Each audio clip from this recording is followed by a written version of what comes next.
Thank you for joining me here on Tea Time with Two Feathers, where we journey through alchemy and how we can turn our mess into magic, right? That's why we're all here. We find purpose in our pain, and it oftentimes it takes a little while for us to get there, right? Let's be honest, it takes a little while to get there. I know it did for me. There's been a number of things in my life that I couldn't quite see why I was going through it. In the last couple of years, especially the last year and a half, it has become quite clear to me why I have experienced the things that I've experienced. One, it has led me to working with women on a much deeper level than I probably ever have before. I am currently the chair of a nonprofit in Puerto Rico for battered women called Women in Need PR. You can find us at winpr.org, winpr.org. You do not have to be in Puerto Rico to utilize any of these services, so I will say that right away at the beginning of this. Please, if you need some guidance or just some information, please reach out to us and we are happy to help you. So my journey goes back almost 20 years ago, if I'm quite honest with myself about where it began. And it was through relationships, as it is for so many of us, right? I really believe that it is in relationships that we truly come to know ourselves, right? We are a herd species. People are mirrors to us. All of these things that we hear constantly are very much true in bringing us back to ourselves, and where we still need some healing, some transmutation, and so forth. For me, romantic relationships primarily, and relationships of all kinds really, were just tough. They were just tough, honestly, for me. I never really had, previously until this point, a good sense of self-worth. That was something I had struggled with for a very long time. I had had an eating disorder for nearly 2 decades. I had found myself in relationships where I was not respected, I wasn't valued, I didn't see my own value, never mind what they saw, which was a mirror back to me.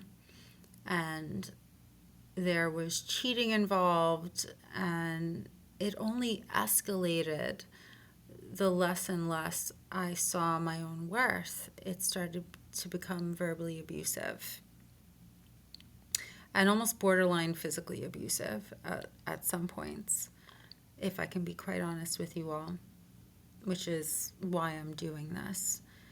So it was through these relationships that I began to realize that the issue was how I saw myself, how I saw my own worth. It didn't dawn on me clearly enough until I had been in an abusive relationship where I ended up having a miscarriage with that person that I was involved with. And that was a major wake-up call, right? It was a major wake-up call to the patterns that I was perpetuating in my life. We cannot hold other people to blame for the things that we allow in our lives.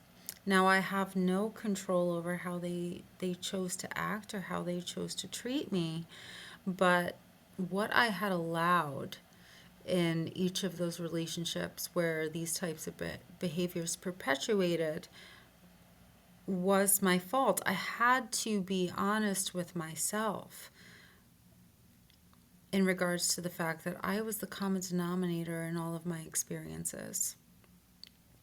And that can be really hard to do, right? It's very easy sometimes to sit there and do the why me, how could they? And that's not to say that none of that is valid. I do believe that is valid. I have qualms with the arguments over victimhood mentality, which has been widely spoken about, especially in the spiritual community, that everything is you. I disagree. I don't believe everything is you. Everything is you in the sense that it's a mirror to an aspect of you that needs to be looked at, right? Mirror causes you to reflect, right? That's the whole idea of a mirror, is it's a reflection. But you don't have control over the actions of anybody else. And I do think that we need to be validated, not by others, but by our own experience, to say that yes, perhaps I was a victim in that situation, right? The word victim itself, if we even look up the meaning, means he or she or they who has been harmed. Literally, that's all it means. He, she, or they who has been harmed. It doesn't mean that we are staying in a state of victimhood mentality, but at times we need to give credit and hold space for the reality of that situation so that we can then move past it, right? So that was something I really needed to do for myself. And if that resonates with any of you, please take that on board. And it's okay to do that for yourselves, right? But in these relationships, and I'm sure most people will notice, it only continues to escalate the less and less that you come to certain realizations for yourself so that you can start consciously choosing better. I don't like to use the word mistakes. I don't believe mistakes. I believe in unconscious choices. And there's a difference, right? The connotation it even comes with is quite different. It feels different, right? There's no shame involved in unconscious choices. And I had to learn that for myself, right? Removing the shame from what I was experiencing and in a sense choosing to a certain degree for uh, almost half my life, right? But this was coming from a lack of self-worth. You can even see this in our birth chart. If we're talking astrology here, I have Chiron and Taurus. There's a self-worth here issue that I had dealt with for a long time. So it wasn't until, after the death of my mother 4 years ago that I really started to allow my heart to open a lot more to these fears of loss, these fears of abandonment, right? My mother was probably one of the people I felt loved me unconditionally the most, which I'm sure many of you can relate to. Or this idea that the mother is that person. For me, she was.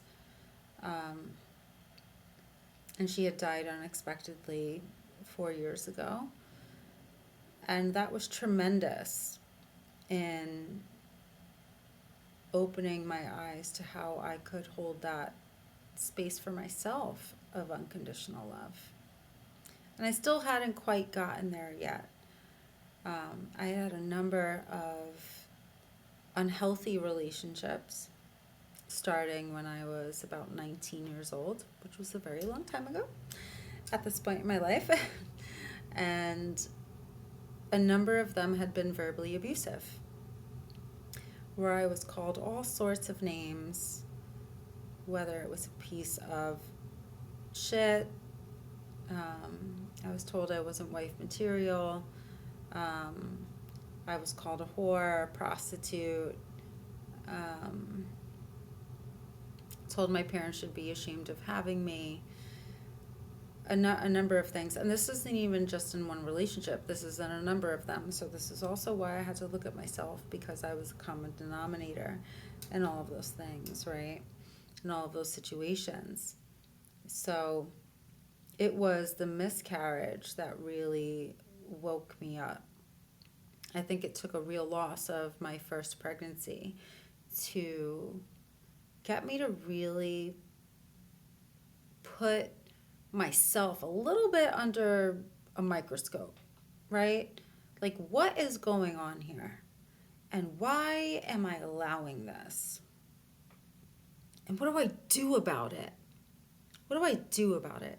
How do I change this for myself? How do I start to make conscious choices and flip the script, right? Like, none of us are stuck anywhere unless we say we are. So I really had to look at myself and look at why I was allowing certain things into my life, all under the guise of love. None of those situations felt like love, hindsight, right? But this fear of loss, this fear of not being accepted, when the only person that needed to accept me is the person you see here in front of you. And sometimes it does take this tremendous loss, this new kind of loss, perhaps deeper and heavier than we've ever had before, that wakes us up to this, that wakes us up to this realization.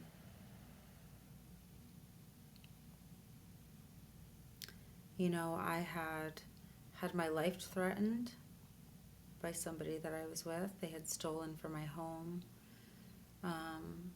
when I was with somebody, and my mother was transitioning into the next state of existence, into the cosmos. That was used against me. The miscarriage was used against me in another relationship. Why was I allowing this? And what was the purpose? What was the purpose of it all? Where was this going to lead me, right? At the time, it didn't feel like it could get much lower, let me tell you. It really didn't feel like it could get much lower. I was pretty much at my lowest point with that, understandably so. But now looking back, I'm almost grateful. I am grateful. Not almost, I am. I am a completely different person because of what I went through. Completely different person because I went through those things. And it has allowed me to do the ventures that I do with women, like the nonprofit that I spoke of earlier, Women in Need PR, like the writing workshops I've been blessed to do in women's shelters here in New York City. How could I ever be a safe space for other women going through similar situations, especially in terms of self-harm and self-worth, if I had not walked through those fires myself, right? How could I truly empathize and be able to hold space in a way for them that aided in their own healing if I didn't fully, maybe not even fully, but in some way understand exactly what that felt like? if I didn't understand abandoning oneself in the name of what we have been conditioned to think is love. Especially when, as women, we are taught to identify ourselves with the relationships that we keep, right? All based on this gender role construction thing, which isn't real at all. Many of us will oftentimes hold ourselves hostage to these titles of wife, mother, sister, daughter, girlfriend, partner. But who are you outside of all of those things? Ask yourself that question. Who are you truly outside of the form your body has chosen, outside of your sex, outside of the roles that you play in other people's lives? Who are you? And I hope your answer will not first be any one of those titles, or even in relationship to them.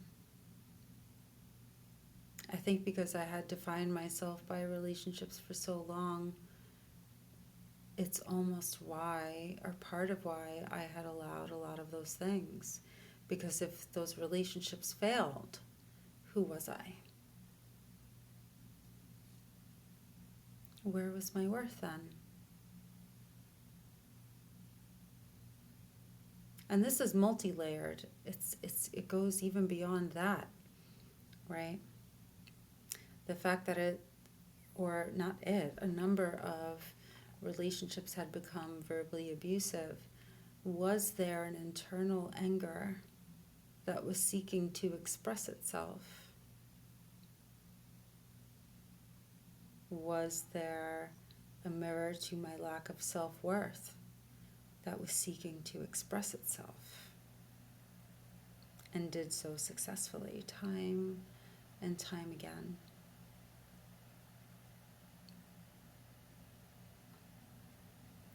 But it's because of those situations that I've been able to sit and hold space, as I said before, for many of the women who have come my way, many of the women who have sought me out for their own guidance. And this is how we turn our pain into purpose. I could have easily allowed myself to wither away in the waves of despair and self-pity. I could have given up. I could have shrunken myself even more than I already had. But no, the universe started to bring people my way in inspiration. And it doesn't mean you need to become part of a nonprofit or do any of those things. It could simply be helping anybody that comes your way that's sort of dealing with any sort of pain that you resonate with, or creating works of art, or writing about it, or singing about it, or whatever that is for you. Alchemy comes in all different forms, right? But for me, it was through poetry. Dealing with my feelings of grief, I dealt with through poetry. And through doing poetry readings and people coming up to me afterwards saying, that's exactly what I'm going through. Now I feel like I know what to do. You see, something as simple as me expressing what I needed to express about myself through an art form inadvertently ended up helping someone I had never even met before. Right? We're all mirrors to one another that way. So the things that you're going through, no matter how hard they seem, how unsurmountable they seem sometimes, right? I want you to know that there really is a purpose to this. This is going to be the medicine that someone else needs, right? There is somebody out there going through something right now that needs to meet someone like you. I'm going to say that again. There's somebody out there going through something that needs to meet someone like you. And that doesn't necessarily need to be in person. It can be through something you post online. It's one of the beautiful things about technology and the internet is who it allows us to come into contact with. And none of that is by accident. As I said earlier in the introduction, someone can find their freedom in your voice. Your voice is so powerful that it can affect a star light years away because of the vibration that it gives off, right? That's how powerful your voice is. So please use it. Please use it because you never know who's watching. You never know who's listening. And you never know how you may change the trajectory of someone else's life simply by owning your truth and speaking it proudly, lovingly, honestly.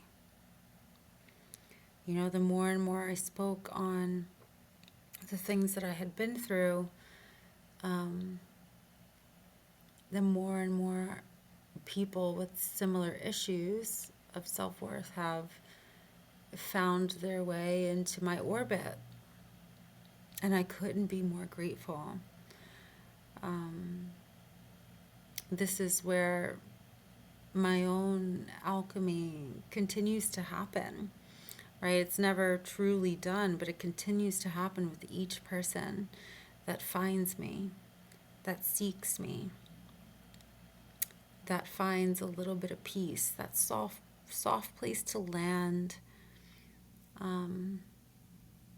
that space to speak their truth for the first time and maybe ever. The more and more I use my voice to speak my truth, which is what I fully intend on doing. So if this resonates with you, I would love to know. I continue to hope to help more and more women find the power in their voice, the power in their being, beyond the things that society has told them that they need to be. I'm here to break barriers. I'm here to lift women up. And I hope I do a good job of it because Lord knows I have fought hard to lift myself up. And it wasn't always easy. And there were times where I really felt like giving up. There were times I almost thought I was going to, quite honestly.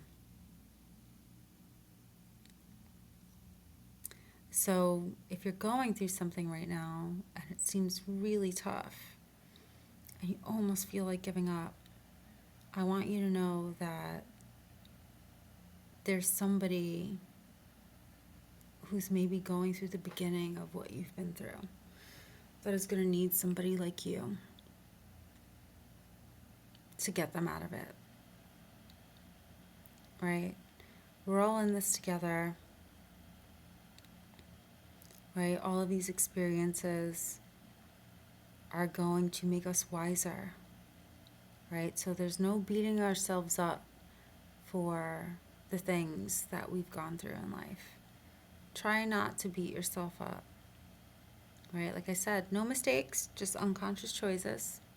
And once we become aware of the pattern of these unconscious choices, we then can begin to choose consciously, right? This is where we start to change the life that we're creating. There's no more acting from wounding. There's no more acting from habit. No more acting from generational traumas. We can choose consciously. And that's not to say that you still won't be triggered. I certainly am often. There's some things that may never be fully healed. And it's okay. But the awareness of it is where we begin to see change. That's where you begin to become that phoenix, born out of those flames, rising from those ashes. It is never too late. It took me nearly 2 decades to get it. And it's okay if it's been 3 decades for you, or 4 decades, or whatever it is, right? There's no judgment here. This is a judgment-free zone. But just know that you really can turn all of this pain into purpose. It has become truly healing for me to sit with other women and hear their stories and be a part of writing workshops with them, a tool that I've used for my own healing for many years as a way to get all my thoughts and feelings out, because there's so many all the time. I'm sure some of you can relate. There's so many thoughts, so many feelings. I just have a lot of feelings. So find what that is for you.